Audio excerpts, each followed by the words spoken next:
Corona ಹಿನ್ನೆಲೆ ಈ ಬಾರಿಯ ಹೊಸ ವರ್ಷ ಆಚರಣೆಗೆ ಕೇಂದ್ರ ಹಾಗೂ ರಾಜ್ಯ ಸರ್ಕಾರ ಟಫ್ ರೂಲ್ಸ್ ಜಾರಿ ಮಾಡಿದೆ.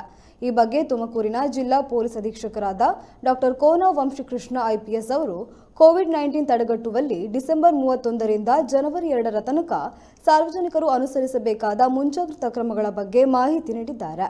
ಜೊತೆಗೆ ಬಸದಿ ಬೆಟ್ಟ, ನಾಮದ ಚಿಲುಮೆ ಮತ್ತು ದೇವರಾಯನದುರ್ಗ ಪ್ರದೇಶಗಳಿಗೆ ಸಾರ್ವಜನಿಕರ ಪ್ರವೇಶವಿಲ್ಲ ಎಂದು ತಿಳಿಸಿದ್ದಾರೆ. ಹೊರಡಿಸಿದ್ದಾರೆ. ಅದಕ್ಕೆ ಸಂಬಂಧಪಟ್ಟಂತೆ ಪ್ರಮುಖ ರಸ್ತೆಗಳು, ಪಬ್ಲಿಕ್ ಪ್ಲೇಸಸ್ಸಲ್ಲಿ ಸ್ಪೆಷಲ್ ಆಗಿ ಪಾರ್ಟಿ ಮಾಡೋದು, ಗುಂಪು ಸೇರುವುದು, ಸಾಮಾಜಿಕ ಅಂತರವಿಲ್ಲದೆ ಓಡಾಡುವುದು, ಬೈಕ್ ರ್ಯಾಲಿ ಥರ ಮಾಡೋದು ಎಲ್ಲ ನಿಷೇಧಿಸಿದ್ವಿ. ಕಂಪ್ಲೀಟ್ ಜಿಲ್ಲೆಯಲ್ಲಿ ಈ ಥರ ಎಲ್ಲ ನಿಷೇಧಾಜ್ಞೆ ಜಾರಿಯಲ್ಲಿರುತ್ತೆ. ಇದಕ್ಕೆ ಸಂಬಂಧಪಟ್ಟ ಜಿಲ್ಲಾಧಿಕಾರಿಗಳಿಗೆ ನಾವು ಪತ್ರವನ್ನು ಬರೆದಿದ್ವಿ. ನಿನ್ನೆ ತಾನೇ ಅವರು ಒಂದು ಆದೇಶವನ್ನು ಹೊರಡಿಸಿದ್ದಾರೆ.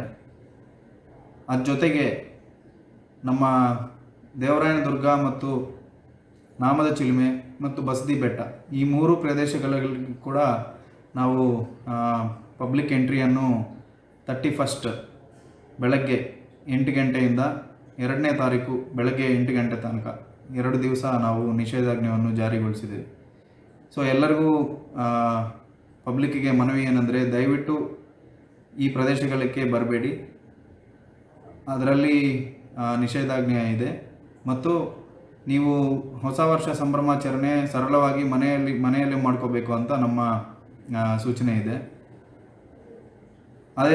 ಅದೇ ರೀತಿಯಲ್ಲಿ ಪಬ್ಲಿಕ್ ಪ್ಲೇಸಲ್ಲಿ ಸ್ಪೆಸಿಫಿಕ್ಕಾಗಿ ಸ್ಪೆಷಲ್ ಪಾರ್ಟೀಸ್ ಮಾಡೋದು, ಪಬ್ಬು ರೆಸ್ಟೋರೆಂಟ್ಗಳಲ್ಲಿ ಸ್ಪೆಷಲ್ ಪಾರ್ಟೀಸ್ ಅಳವಡಿಸೋದು ಕೂಡ ನಿಷೇಧಾಜ್ಞೆ ಇದೆ. ಬಟ್ ನಾರ್ಮಲ್ ಟೈಮಿಂಗ್ಸ್ ಏನಿದೆಯೋ ಕಮರ್ಷಿಯಲ್ ಎಸ್ಟಾಬ್ಲಿಷ್ಮೆಂಟ್ಸ್ಗೆ ಅಲ್ಲಿ ತನಕ ನಾವು ಅವರನ್ನು ಇದು ಮಾಡ್ಕೊಳ್ಳಿಕ್ಕೆ ನಾವು ಟೈಮ್ ಕೊಡ್ತೀವಿ. ನಾರ್ಮಲ್ 10:30, 11:30 ಈ ಥರ ಟೈಮಿಂಗ್ಸ್ ಇದ್ದಾವೆ. ಅದು ಮಾತ್ರ ಚಾಲನೆಯಲ್ಲಿರುತ್ತೆ. ಸೊ ಒಟ್ಟಾರೆ ನಾವು ಬಿಗಿ ಬಂದೋಬಸ್ತು ಮಾಡ್ಕೊಂಡಿದ್ದೀವಿ. ಎಲ್ಲರೂ ರೌಂಡ್ಸಲ್ಲಿರ್ತಾರೆ, ಆಫೀಸರ್ಸು ಮತ್ತು ಸ್ಟಾಫು. ಯಾವುದೇ ಅಹಿತಕರ ಘಟನೆ ಆಗದಂತೆ ನೋಡಿಕೊಳ್ಳೋ ಜವಾಬ್ದಾರಿ ನಮ್ಮ ಮೇಲೆ ಇದೆ.